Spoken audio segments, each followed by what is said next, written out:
bacakan dulu itu. Kenapa?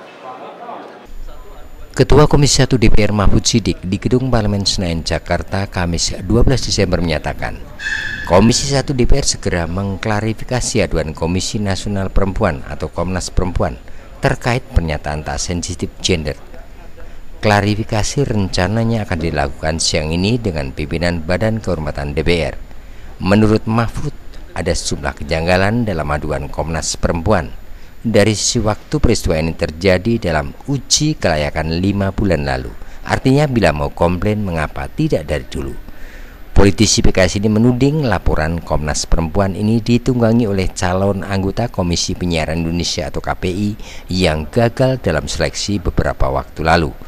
Menurut Ketua Komisi 1 DPR ini, ketika itu Komisi 1 DPR memutuskan dalam hasil uji kelayakan KPI ada manuver untuk menggugat proses pemilihan. Manuver ini ramai dibicarakan di media sosial. Menurut Mahfud, usaha ini gagal karena proses seleksi KPI dilakukan sesuai dengan kewenangan dan aturan perundang-undangan. Kenapa? Satu, aduan ini dilakukan 5 bulan setelah proses fit and proper test. Dan yang kedua, fit and proper test ini kan dilakukan secara terbuka. Ya, publik, masyarakat bisa menyaksikan secara langsung. Pada saat fit and proper test tidak ada komplain, tidak pernah ada keluhan, aduan dari siapapun. Gitu ya.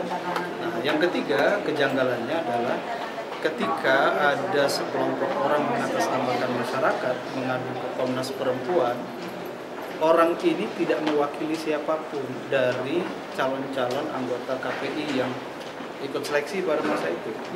Bahkan saya sudah telusuri, anggota KPI terpilih yang dimaksud oleh Komnas Perempuan itu juga tidak pernah mengajukan aduan apapun, ya, dan bahkan dia tidak merasa kalau telah terjadi pelecehan. Ya.